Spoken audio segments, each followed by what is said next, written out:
Assalamualaikum warahmatullahi wabarakatuh. Nama saya Ma'arif Ardaliyah dari jurusan IAIN Ponorogo semester 6. Nah, saya di sini akan mengerjakan tugas etika dan profesi keguruan. Nah, di sini saya bertugas untuk mereview jurnal dari Mbak Hawin kelas B, yaitu nomor absen 10. Nah, di sini saya akan mereview dari jurnal tersebut sendiri ya. Nah, di sini judul dari jurnal Mbak Hawin yaitu meningkatkan kompetensi profesionalisme melalui program pendidikan profesi guru PPG di RA Bahrul Ulum, Kecamatan Kebonsari, Kabupaten Madiun. Nah, inti dari pembahasan dari di sini yang akan diteliti oleh Mbak Awin. Yang pertama adalah bagaimana persyaratan yang diperlukan untuk mengikuti PPG. Persyaratan apa saja sih yang diperlukan dalam melaksanakan PPG tersebut? Nah, yang kedua, kesulitan yang dialami dalam mengerjakan pretest oleh guru-guru tersebut. Yang ketiga, setelah melakukan PPG, apakah dapat meningkatkan mutu pembelajaran yang diberikan kepada peserta didik. Itu kita bahas dulu ya, apa itu PPG dulu. PPG itu adalah sejenis penyetaraan bagi baik itu sarjana pendidikan, maksudnya S1 pendidikan atau non sarjana pendidikan, apabila memiliki memiliki keinginan untuk menjadi seorang guru, maka untuk menyetarakan dalam menjadi pendidik, untuk setara dalam standar kependidikan, maka dia harus melaksanakan PPG itu sendiri. Nah, selanjutnya persyaratan untuk mengikuti PPG tersebut, yaitu di sini diterangkan ada dua ya. Yang pertama, guru dalam jabatan yang telah memiliki kualifikasi akademik D4 yang tidak sesuai dengan mata pembelajaran atau satuan pendidikan TK yang diampu mengikuti profesi berdasarkan mata pembelajaran atau satuan pendidikan yang diampunya. Jadi, nah, syarat yang kedua yaitu adalah syarat berkas atau berkas-berkas yang harus dilampirkan ketika melakukan pendaftaran kepada dinas kabupaten masing-masing. Yang pertama adalah format isian calon peserta PPG. Yang kedua, fotokopi ijazah S1 D4 yang sudah dilegalisasi oleh perguruan tinggi asal. Yang ketiga yaitu fotokopi SK pengangkatan sebagai PNS bagi guru PNS. Yang keempat, fotokopi SK pengangkatan sebagai guru bukan PNS, guru tetap pada satuan pendidikan tempat yang bersangkutan. Yang surat pernyataan kesediaan mengikuti pendidikan dan meninggalkan tugas mengajar yang ditandatangani oleh bersangkutan dan kepala sekolah. Selanjutnya, surat persetujuan dari kepala sekolah dan diketahui oleh dinas pendidikan. Yang selanjutnya, surat keterangan perbedaan sehat dari dokter. Nah, persyaratan dimiliki narasumber yang diteliti penulis sebagai berikut: ijazah S1 linear, memiliki NUP3. Yang ketiga, masa kerja dan tanggal SK pertama mulai tahun 2015. Nah, di sini kan tadi Mbak Awin juga ada 3 rumusan masalah. Yang rumusan masalah yang kedua yaitu apakah si narasumber itu sendiri itu mempunyai kendala dalam melaksanakan pretest dalam ujian PPG, dalam melaksanakan PPG tersebut. Nah, di sini dijelaskan bahwasanya dalam melaksanakan pretest itu sendiri narasumber tidak mengalami kesulitan sama sekali. Jadi ketika melaksanakan pretest itu tidak masalah, asalkan seseorang tersebut dapat dapat menggunakan komputer, itu sudah pasti dinyatakan bisa. Namun untuk soal-soalnya itu ya mungkin ada kurang lebihnya kendala apabila tidak bisa, itu tergantung orangnya ya. Nah, di sini juga ada yang rumusan masalah yang ketiga yaitu apakah dalam setelah melaksanakan PPG itu kualitas profesional guru dapat berkembang. Itu. Nah, di sini dijelaskan oleh Mbak Awin. Jadi seharusnya seorang guru yang telah melaksanakan PPG itu dapat mengembangkan profesionalitas guru. Nah, di sini ada beberapa cara untuk seorang guru itu menjadi profesional setelah melaksanakan PPG. Yang pertama, meningkatkan kualitas kemampuan dalam melaksanakan evaluasi. Yang kedua, berdiskusi tentang rencana pembelajaran. Yang ketiga, melaksanakan observasi terhadap pembelajarannya itu sendiri. Yang keempat, mengembangkan kompetensi profesional guru. Yang kelima, mengkaji jurnal dan buku penelitian. Jadi setelah dia melaksanakan PPG tersebut, seharusnya seorang guru itu dapat mengkaji jurnal-jurnal untuk mengembangkan potensi-potensi yang dimilikinya untuk menjadi guru yang lebih baik lagi. Dan 6, menulis artikel. Jadi dapat atau menuliskan sebuah penelitian ya, atau PTK itu.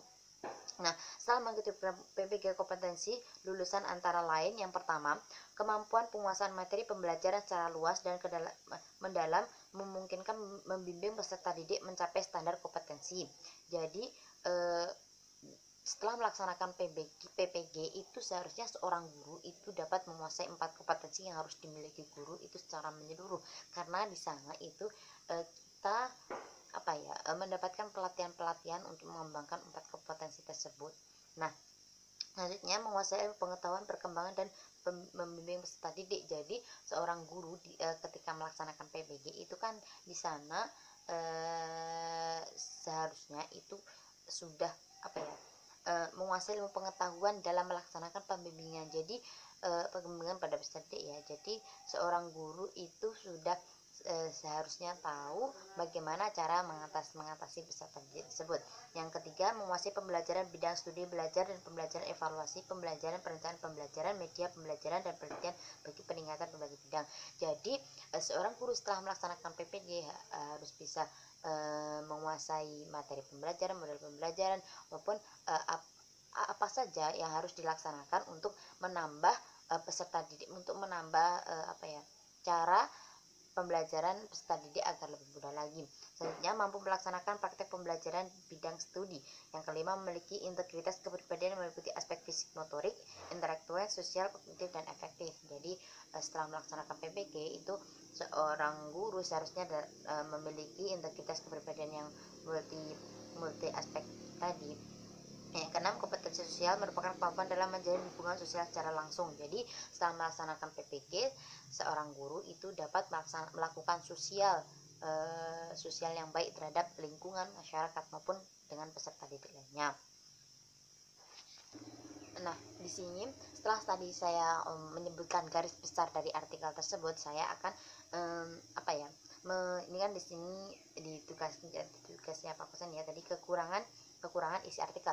Nah, menurut saya dari kekurangan dari isi artikel tersebut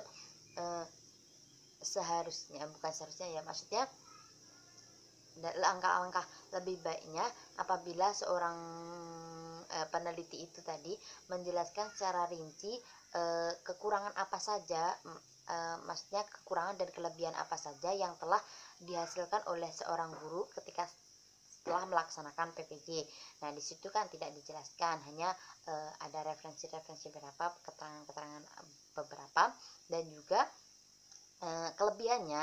Nah, di sini sudah Mbak Hawin ini sudah langsung menjelaskan, maksudnya guru di situ itu berhasil menjadi guru profesional setelah melaksanakan PPG tersebut.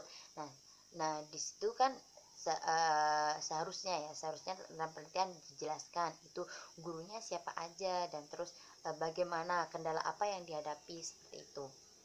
Nah, itu terus selanjutnya saya setuju dengan pendapat di sini ya, maksudnya pendapat yang telah ditentukan oleh penulis tentang bahwa PPG itu dapat PPG itu dapat meningkatkan kualitas profesionalisme guru, karena alasan saya pribadi ya, setelah melaksanakan PPG di sana kan, ketika melaksanakan PPG maksudnya mereka belajar dalam melaksanakan arti dari PPG itu sendiri kan penyetaraan ya, maksudnya bagaimana seseorang itu harus bisa setara dalam melaksanakan pembelajaran dengan andaikan dia tidak linear, dia harus maksudnya dalam melaksanakan pembelajaran itu harus setara dengan mahasiswa dengan pendidik yang linear. Jadi itu sudah pasti dapat menjadikan seorang guru itu lebih profesional, dimana di kompetensi profesional sendiri yaitu seorang guru dapat menguasai materi, dapat menyesuaikan dengan materi dan sebagainya. Nah, eh, dan di sini kan materi yang ditentukan oleh Mbak Awin itu sudah sesuai dengan materi etika dan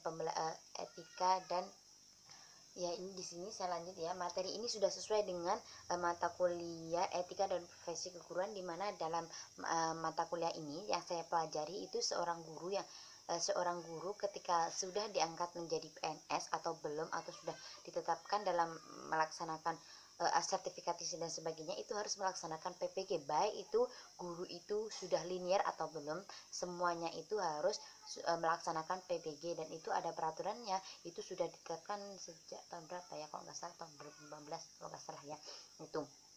Nah,